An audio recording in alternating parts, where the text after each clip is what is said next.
नमस्कार दोस्तों, आज हम कहानी की अगली कड़ी में मुंशी प्रेमचंद जी द्वारा लिखित कहानी स्त्री और पुरुष को सुनते हैं। लेकिन उससे पहले आप सभी लोग से एक विनम्र अनुरोध है कि अगर चैनल पर नए हैं तो चैनल को सब्सक्राइब ज़रूर कीजिएगा और कहानी अच्छी लगे तो लाइक शेयर कमेंट ज़रूर कीजिएगा। तो चलिए शुरू करते हैं कहानी स्त्री और पुरुष।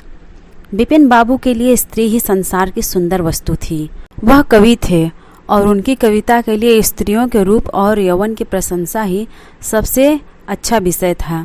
उनकी दृष्टि में स्त्री जगत में व्याप्त कोमलता, माधुर्य और अलंकारों की सजीव प्रतिमा थी। जबान पर स्त्री का नाम आते ही उनकी आंखें जगमगा उठती थी, कान खड़े हो जाते थे, मानो किसी रसिक ने गान की आवाज़ सुन ली हो। जब से होश संभाला तभी से उन्होंने उस सुंदरी की कल्पना करनी शुरू की जो उनके हृदय की रानी होगी। उसमें उषा की प्रफुल्लता होगी, पुष्प की कोमलता, कुंदन की चमक, वसंत की छवि। वह कवि वर्णित सभी उपमाओं से विभूषित होगी। वह उस कल्पित मूर्ति के उपासक थे। कविताओं में उसका गुण गाते, मित्रों से उसकी चर्चा करते, नित्य उसी के ख्याल में मस्त रहते थे। वह दिन भी समीप आ गया था जब उनकी आशाएं हरे हरे पत्तों से लहराएंगी, उनकी मुरादें पूरी होंगी। कॉलेज की अंतिम परीक्षा समाप्त हो गई थी और विवाह के संदेश आने लगे थे। विवाह तय हो गया।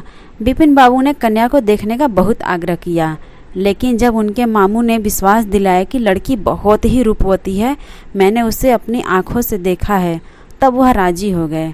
धूमधाम से बारात निकली और विवाह का मुहूर्त आया। वधू आभूषणों से सजी धजी मंडप में आई तो बिपिन को उसके हाथ पांव नजर आए। कितनी सुंदर उंगलियां थी, मानो दीप सिखाए हों। अंगों की शोभा कितनी मनोहारिणी थी, बिपिन फूले न समाए। दूसरे दिन वधू विदा हुई तो वह उसके दर्शनों के लिए इतने अधीर हुए कि ज्यों ही रास्ते में कहारों ने पालकी रखकर मुंह हाथ धोना शुरू किया, बिपिन बाबू चुपके से वधू के पास जा पहुँचे। वह घूंघट हटाए पालकी से सिर निकाले बाहर झांक रही थी। बिपिन की निगाह उस पर पड़ गई। घृणा, क्रोध और निराशा की एक लहर से उन पर दौड़ गई। यह वह परम सुंदरी रमणी न थी जिसकी उन्होंने कल्पना की थी, जिसकी वह बरसों से कल्पना कर रहे थे। यह एक चौड़े मुंह, चिपटी नाक और फूले हुए गालों वाली कुरूप स्त्री थी।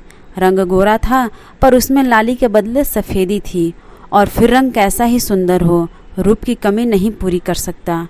बिपिन का सारा उत्साह ठंडा पड़ गया। हाँ, इसे मेरे ही गले पड़ना था। क्या इसके लिए समस्त संसार में कोई और न मिलता था? उन्हें अपने मामू पर क्रोध आया, जिन्होंने वधू की तारीफों के पुल बांध दिए थे। अगर इस वक्त वह मिल जाते तो बिपिन उनकी ऐसी खबर लेता कि वह भी याद करते।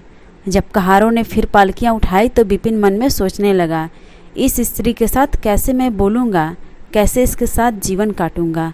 इसकी ओर तो ताकने से ही घृणा होती है। ऐसी कुरूपा स्त्रियां भी संसार में हैं, इसका मुझे अब तक पता नहीं था। क्या मुंह ईश्वर ने बनाया है, क्या आँखें हैं। मैं और सारे ऐबों की ओर से आंखें बंद कर लेता, लेकिन वह चौड़ा सा मुंह। भगवान, क्या तुम्हें मुझ पर यही वज्रपात करना था? बिपिन को अपना जीवन नरक सा जान पड़ता था। वह अपने मामू से लड़ा, ससुर को लंबा खर्चा लिखकर फटकारा, माँ बाप से हुज्जत की, और जब इससे शांति न हुई तो कहीं भाग जाने की बात सोचने लगा। आशा पर उसे दया अवश्य आती थी। वह अपने को समझाता था कि उसमें उस बेचारी का क्या दोष है। उसने ज़बरदस्ती तो मुझसे विवाह नहीं किया, लेकिन यह दया और यह विचार उस घृणा को न जीत सकता था जो आशा को देखते ही उसके रोम रोम में व्याप्त हो जाती थी। आशा अपने अच्छे से अच्छे कपड़े पहनती, तरह तरह से बाल संवारती, घंटों आईने के सामने खड़ी होकर अपना श्रृंगार करती, लेकिन बिपिन को यह सूत्रगमजा से मालूम होते। वह दिल से चाहती थी कि उन्हें प्रसन्न करूं, उनकी सेवा के लिए अवसर खोजा करती थी, लेकिन बिपिन उसे भागा भागा फिरता था। अगर कभी भेंट हो जाती तो कुछ ऐसी जली कटी बातें करने लगता कि आशा रोती हुई वहाँ से चली जाती थी। सबसे बुरी बात यह थी कि उसका चरित्र भ्रष्ट होने लगा। वह यह भूल जाने की चेष्टा करने लगा कि मेरा विवाह हो गया है। कई कई दिनों तक आशा को उसके दर्शन भी न होते। वह उसके कह कहे की आवाज़ बाहर से आती हुई सुनती, झरोखों से देखती कि वह दोस्तों के गले में हाथ डाले सैर करने जा रहे हैं, और वह तड़प कर रह जाती थी। एक दिन खाना खाते समय उसने कहा, अब तो आपके दर्शन ही नहीं होते, क्या मेरे कारण आप अपना घर भी छोड़ देंगे? विपिन ने मुंह फेर कर कहा, घर ही पर तो रहता हूँ, आजकल जरा नौकरी की तलाश है, इसलिए दौड़ धूप ज़्यादा करनी पड़ती है। आशा ने कहा, किसी डॉक्टर से मेरी सूरत क्यों नहीं बनवा देते? सुनती हूँ आजकल सूरत बनाने वाले डॉक्टर पैदा हुए हैं। विपिन बोला, क्यों नाहक चिढ़ाती हो, यहाँ तुम्हें किसने बुलाया था? आशा बोली, आखिर इस मर्ज की दवा कौन करेगा? विपिन बोले, इस मर्ज की दवा नहीं है, जो काम ईश्वर से न करते बना उससे आदमी क्या बना सकता है? आशा बोली, यह तो तुम ही सोचो कि ईश्वर की भूल के लिए मुझे दंड दे रहे हो। संसार में कौन ऐसा आदमी है जिसे अच्छी सूरत बुरी लगती हो? लेकिन तुमने किसी मर्द को केवल रूपहीन होने के कारण कुंवारा रहते देखा है? रूपहीन लड़कियां भी माँ बाप के घर नहीं बैठी रहती, किसी न किसी तरह उनका निर्वाह हो ही जाता है। उनका पति उन पर प्राण न देता हो, लेकिन दूध की मक्खी भी नहीं समझता। विपिन ने झुंझला कर कहा, क्यों नाहक सिर खाती हो? मैं तुमसे बहस तो नहीं कर रहा हूँ। दिल पर जब्र तो नहीं किया जा सकता और न दलीलों का उस पर कोई असर पड़ सकता है। मैं तुम्हें कुछ कहता तो नहीं हूँ, फिर तुम क्यों मुझे हुज्जत करती हो? आशा यह झिड़की हुई सुनकर चली गई। उसे मालूम हो गया कि इन्होंने मेरी ओर से सदा के लिए हृदय कठोर कर लिया है। विपिन तो रोज सैर सपाटे करते, कभी कभी रात गायब रहते। इधर आशा चिंता और नैराश्य से घुलते घुलते बीमार पड़ गई, लेकिन विपिन बाबू भूलकर भी उसे देखने न आते। सेवा करना तो दूर रहा, इतना ही नहीं, वह दिल में मनाता था कि वह मर जाती तो गला छूटता, अब की खूब देखभाल कर अपनी पसंद का विवाह करता। वह अब और भी खुल गया। पहले आशा से कुछ दबता था, कम से कम मुझसे यह धड़का लगा रहता था कि कोई मेरी चाल ढाल पर निगाह रखने वाला भी है। अब वह धड़का छूट गया।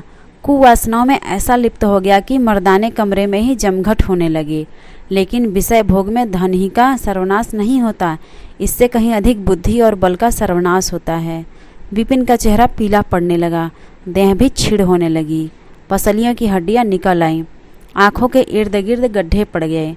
अब वह पहले से कहीं ज़्यादा शौक करता, नित्य तेल लगाता, बाल बनवाता, कपड़े बदलता, किंतु मुख पर कांति न थी। रंग रोगन से क्या हो सकता है भला? एक दिन आशा बरामदे में चारपाई पर लेटी हुई थी। इधर हफ्तों से उसने विपिन को न देखा था। उन्हें देखने की इच्छा हुई, उसे भय था कि वह न आएंगे, फिर भी वह मन को न रोक सकी। विपिन को बुलावा भेजा। विपिन को भी उस पर कुछ दया आ गई, आकर सामने खड़े हो गए।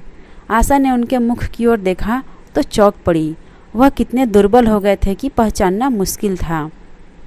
बोली, क्या तुम भी बीमार हो क्या? तुम तो मुझसे भी कहीं ज़्यादा अधिक घुल गए हो। विपिन बोले, जिंदगी में रखा ही क्या है जिसके लिए जीने की फिक्र करूं? आशा बोली, जीने की फिक्र न करने से कोई इतना दुबला नहीं हो जाता। तुम अपनी कोई दवा क्यों नहीं करते? यह कहकर उसने विपिन का दाहिना हाथ पकड़कर अपनी चारपाई पर बैठा लिया। विपिन ने भी हाथ छुड़ाने की चेष्टा न की। उनके स्वभाव में इस समय एक विचित्र नम्रता थी जो आशा ने कभी न देखी थी। बातों से भी निराशा टपकती थी, अक्खड़पन था, क्रोध की गंध भी न था। आशा को ऐसा मालूम हुआ कि उनकी आंखों में आंसू भरे हुए हैं। विपिन चारपाई पर बैठते हुए बोले, मेरी दवा अब मौत करेगी। मैं तुम्हें जलाने के लिए नहीं कहता, ईश्वर जानता है मैं तुम्हें चोट नहीं पहुंचाना चाहता। मैं अब ज़्यादा दिनों तक जिंदा न रहूँगा। मुझे किसी भयंकर रोग के लक्षण दिखाई दे रहे हैं, डॉक्टरों ने भी यही कहा है।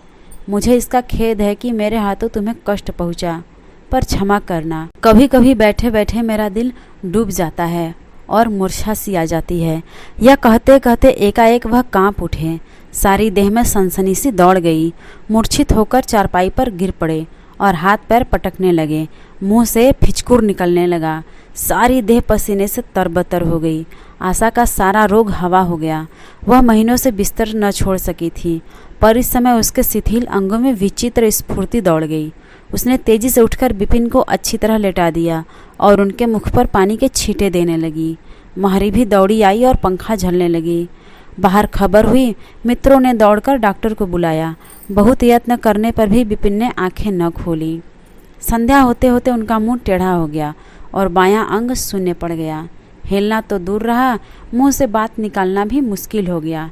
यह मूर्छा न थी, फालिज था। फालिज के भयंकर रोग में रोगी की सेवा करना आसान काम नहीं। उस पर आशा महीनों से बीमार थी, लेकिन इस रोग के सामने वह अपना रोग भूल गई। 15 दिनों तक विपिन की हालत बहुत नाजुक रही। आशा दिन के दिन और रात के रात उन्हीं के पास बैठी रहती।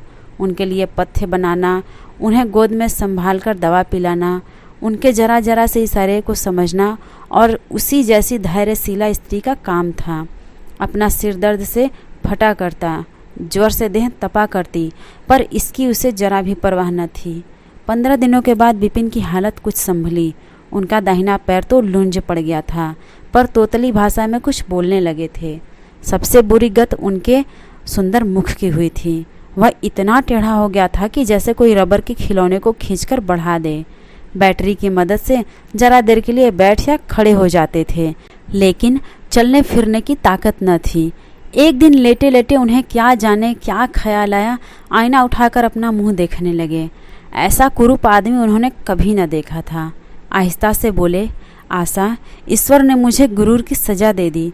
वास्तव में यह उसी बुराई का बदला है जो मैंने तुम्हारे साथ किया। अब तुम अगर मेरा मुंह देखकर घृणा से मुख फेर लो तो मुझे तुमसे जरा भी शिकायत न होगी। मैं चाहता हूँ कि तुम मुझसे उस दुर्व्यवहार का बदला लो जो मैंने तुम्हारे साथ किए हैं। आशा ने पति की ओर कोमल भाव से देखकर कहा, मैं तो आपको अभी उसी निगाह से देखती हूँ। मुझे तो आप में कोई अंतर नहीं दिखाई देता। विपिन बोले, वाह, बंदर का सा मुंह हो गया है। तुम कहती हो कोई अंतर ही नहीं।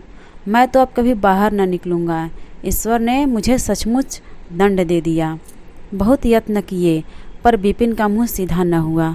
मुख का बायां भाग इतना टेढ़ा हो गया था कि चेहरा देखकर डर मालूम होता था। हाँ, पैरों में इतनी शक्ति आ गई कि अब वह चलने फिरने लगे। आशा ने पति की बीमारी में देवी की मनौती की थी। आज उसी पूजा का उत्सव था। मोहल्ले की स्त्रियां बनाव श्रृंगार किए जमा थी। गाना बजाना हो रहा था। एक सहेली ने पूछा, क्यों आशा, अब तो तुम्हें उनका मुंह जरा भी अच्छा न लगता होगा। आशा ने गंभीर होकर कहा, मुझे तो पहले से ही कहीं अच्छा मालूम होता है।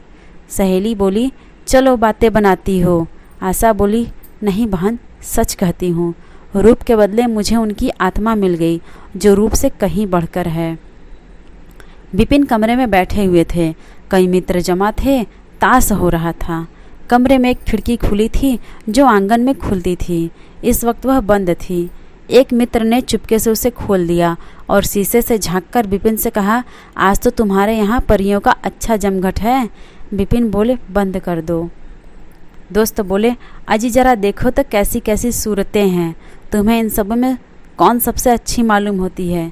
विपिन ने उड़ती हुई नज़रों से देखकर कहा, मुझे तो वही सबसे अच्छी मालूम होती है जो थाल में फूल रख रही है। विपिन के दोस्तों ने मजाक उड़ाते हुए कहा, वाह री, आपकी निगाह, क्या सूरत के साथ तुम्हारी निगाह भी बिगड़ गई।